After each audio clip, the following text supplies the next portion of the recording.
Xin chào tất cả các bạn. Tiếp nối cái bó hoa dạng dài từ kẹo thì hôm nay tôi sẽ hướng dẫn các bạn cách để chúng ta bó một cái bó kẹo dạng tròn nha. Thì ở đây tôi sẽ sử dụng là cái cốt tròn này. Tiếp theo là tôi sẽ sử dụng là các cái kẹo. Đầu tiên là kẹo tôi dùng là kẹo Akiko này, kem xốp này và những cái kẹo nhỏ chúng tôi ở dưới. Thì với cái kẹo nhỏ này thì tôi sẽ sử dụng thêm một ít cái cọ điểm như thế này. Các bạn nhìn nhá. Chúng ta dán, sau khi chúng ta dán này rồi thì chúng ta sẽ quay cái cọ điểm về đằng trước như thế này nha các bạn. Bởi vì khi mà chúng ta cắm là chúng ta sẽ xòe ra như thế này. Đó, thì cái cọ điểm này nó sẽ quay ra ngoài và nó sẽ trang trí cho cái bó kẹo của chúng ta nó trở nên đẹp hơn. Ở đây tôi dùng là cái giấy màu xanh nước biển. Đây các bạn nhìn này, giấy xanh nước biển. Thì đây là nó là cái loại giấy mếch. Các bạn dùng cái giấy này nó sẽ rất là ít khi bị nhàu nha. Nếu như vận chuyển xa thì tôi đề nghị các bạn khuyên các bạn nên dùng cái loại giấy này. Bởi vì đây là loại giấy nó khó nhầu. Do đó chúng ta vận chuyển xa thì bưu điện có vật lộn như thế nào thì nó sẽ vẫn cứ để giữ nguyên dáng nhá. Ở đây tôi sẽ sử dụng là 4 tờ giấy và chúng ta sẽ cắt làm như này, 2/3 và 1/3 như thế này. Ở bên trong tôi sử dụng là giấy cũng màu xanh nước biển nhưng mà màu nhạt, tôi sử dụng bóng mờ và tôi sẽ dán như thế này các bạn nhé. Chúng ta sẽ tạo kiểu như thế này trước, được chưa ạ? Chúng ta cắt đôi và chúng ta sẽ tạo kiểu như thế này trước, chúng ta dán lại để cho nó về đúng cái vị trí mà chúng ta mong muốn. Và đây tôi sẽ sử dụng cái nơ màu trắng kết hợp với cả màu xanh nước biển, được chưa ạ? Đầu tiên thì chúng ta sẽ dùng cái keo sữa này, chúng ta dán cái kẹo này lên nha. Các bạn nhìn này, chúng ta sẽ sử dụng một cái đầu tiên này. Ở đây chúng ta sẽ dùng là cái dài nó cho vào trong, cái nhỡ chúng ta cho ra ở giữa và cái ngắn này chúng ta sẽ để ra ngoài nha. Chúng ta sẽ dán cắm này, mọi người chú ý này, chúng ta cắm một cái đầu tiên ở giữa, được chưa ạ? Đó. Sau đó chúng ta sẽ cắm 6 cái xung quanh và mọi người nhớ là chúng ta sẽ quay cái mặt mà có cái chữ ra ngoài, cái trang trí này ra ngoài nha. Đó, chúng ta sẽ dùng keo sữa chúng ta dán. Được. Chúng ta sẽ dán cắm hơi nghiêng một chút thì nó sẽ xòe, cái bó của chúng ta nó sẽ xòe nha. Được chưa? Đó, chúng ta phải cắm xòe này.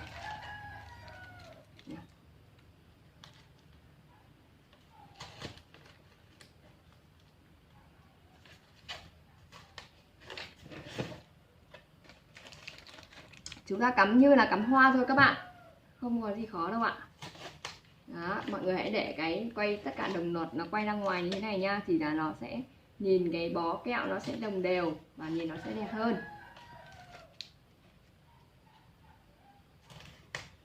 Được chưa ạ?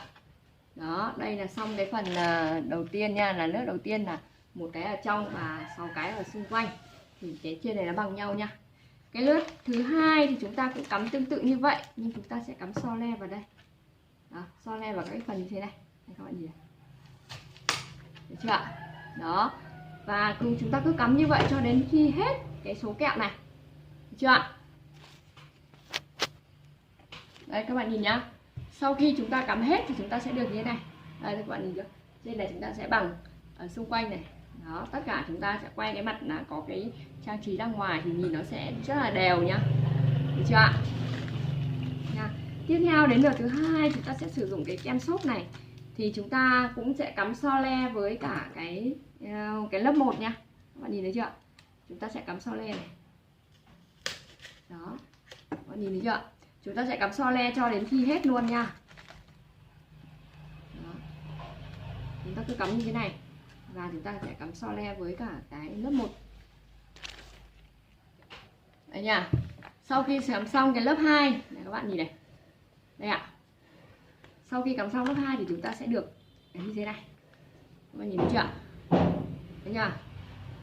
Đó, chúng ta sẽ cắm, khi mà chúng ta cắm so le thì nó sẽ rất là đều. Và thêm nữa là chúng ta dán cái cành này nhá, thật là chắc. Chúng ta dán vài lớp băng dính vào thì khi đấy nó chắc chắn rồi thì là chúng ta cắm đâu nó sẽ đứng nguyên đấy cho chúng ta nhá. Nếu như các bạn dán 1-2 cái nó không chắc chắn là nó sẽ không đứng được như vậy đâu nha các bạn nhá. Và cuối cùng là chúng ta sẽ dùng cái lớp này, chúng ta cắm này. Mọi người chú ý này, chúng ta sẽ cắm. Đây, các bạn nhìn. Đây nhá, ở đây chúng ta sẽ cắm một lớp thôi. Do nó có cái gõ điểm này chúng ta chỉ cắm có một lượt thôi thì nên là chúng ta sẽ cắm các cái hoa này nó sát nhau nha. Những cái chúng ta cắm cái kẹo này nó sát nhau. Được chưa ạ? Cắm sát nhau như thế này này. Đây các bạn nhìn này. Đó, thì như vậy là cái cỏ điểm của chúng ta khi mà chúng ta bó giấy chúng ta nó sẽ đều như thế này. Được chưa ạ? Đó, chúng ta cái cắm sát nhau như vậy cho đến khi hết nha.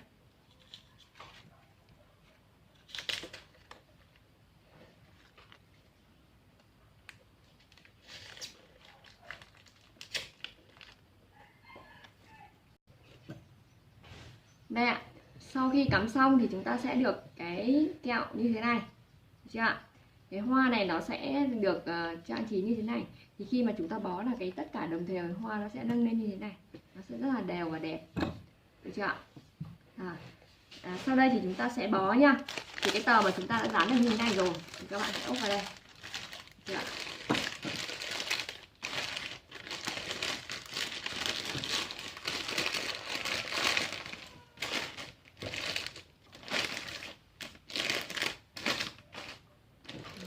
Cái tiếp theo chúng ta sẽ do chúng ta dán trước rồi nên chúng ta chỉ việc là chúng ta cho vào đây thôi.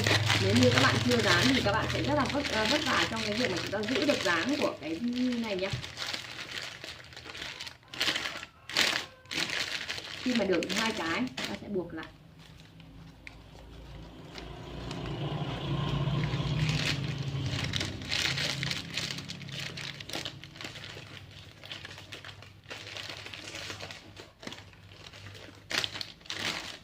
Chưa? Đó, tiếp theo là chúng ta sẽ làm cái tiếp theo.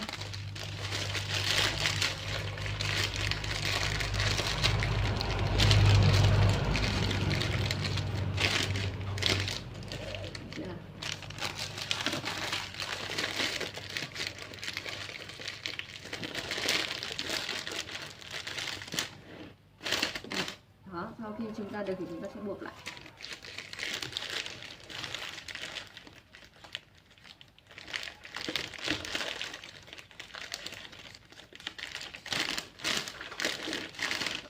Như vậy là chúng ta được lớp đầu tiên nha. Các bạn nhìn cái giấy thanh coban nhạt, được chưa ạ? Đến cái phần tiếp theo là chúng ta sẽ dùng cái giấy này. Đây, chúng ta cắt 2/3 vào đây, chúng ta sẽ gấp như thế này nha các bạn. Gấp một cái lên một cái xuống, chúng ta cắt vào đây, được chưa ạ? Nếu như các bạn chưa quen thì các bạn hãy bóp vào như thế này trước và chúng ta sẽ để vào đây, được chưa? Đó, đây ạ. Sau khi được cái này thì chúng ta sẽ làm tiếp. Chúng ta ở đây cái do là cái này nó to nên là nó sẽ rất là khó để chúng ta giữ bằng tay. Do đó chúng ta được một cái chúng ta sẽ dán luôn lại nha. Chúng ta dán luôn lại hoặc là chúng ta dùng cái dây để chúng ta buộc lại. Được chưa ạ?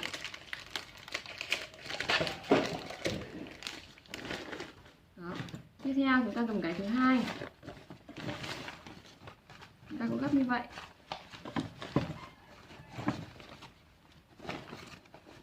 Đấy nhỉ? Một cái lên một cái xuống và chúng ta sẽ bóp lại như thế này. Được chưa? Đó.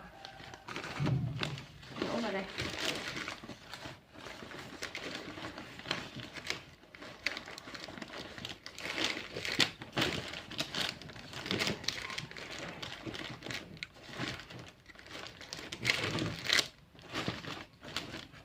Đó. Chúng ta sẽ buộc luôn lại.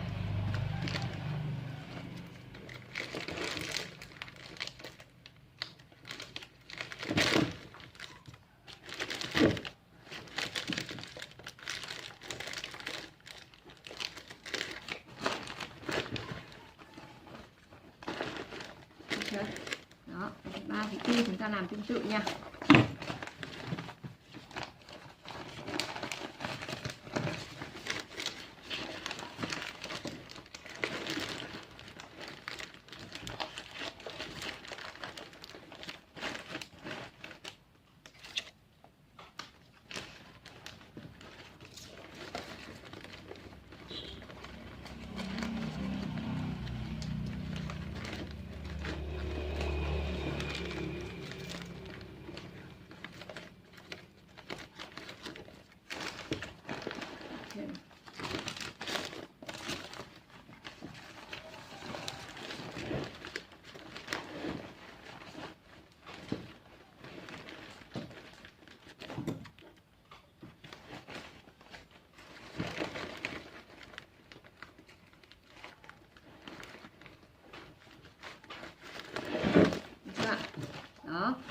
Sau khi mà chúng ta bó xong thì chúng ta sẽ được như thế này nhá.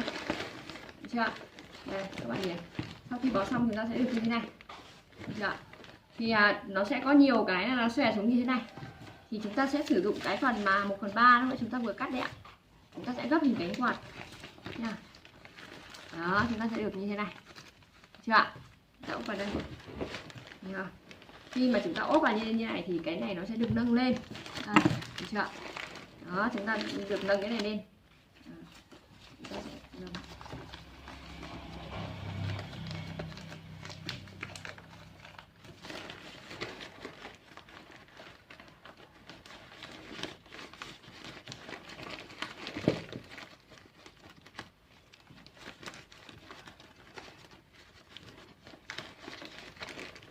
Đó, mình sẽ buộc lại nha.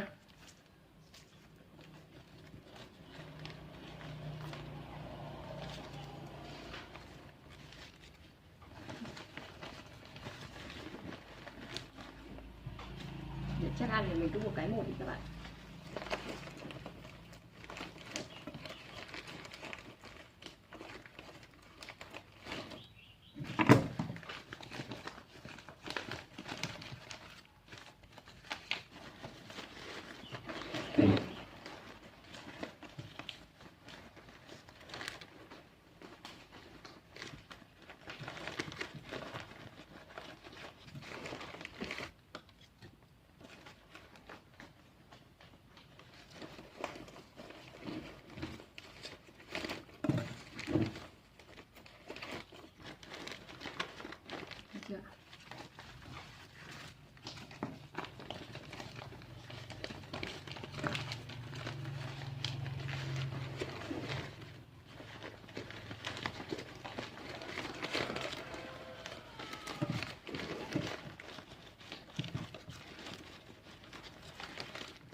To phải dùng dây dài đúng không? Mới buộc.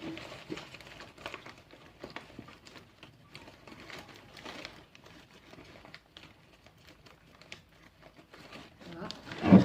Sau khi chúng ta buộc xong thì chúng ta sẽ được như thế này. Chúng ta sẽ chỉnh lại cái giấy nhá.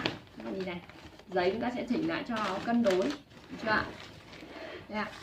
Đó. Sau đó chúng ta dùng cái duy băng này, cái nơ này, chúng ta sẽ buộc nhá. Mình sẽ buộc vào cái này.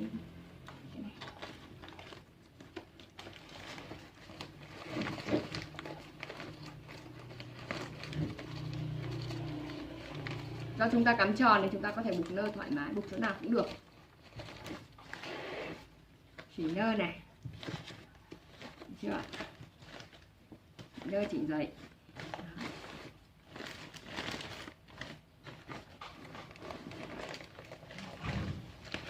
Đây các bạn nhìn thành phẩm của chúng ta này. Đây ạ. Đây chính là cái sản phẩm của chúng ta nha các bạn. Đây đúng không ạ? Cảm ơn tất cả các bạn đã theo dõi video. Và các bạn nhớ rằng là mỗi buổi sáng tôi sẽ đều up một cái video mới để cho các bạn có cái tài liệu để các bạn tham khảo và phục vụ cái mùa lễ sắp tới đây nha các bạn. Xin cảm ơn tất cả các bạn. Chúc các bạn một ngày mới tràn ngập niềm vui và rất là nhiều hạnh phúc. Xin chào tất cả các bạn. Hẹn gặp lại các bạn vào buổi sáng ngày mai. Xin chào.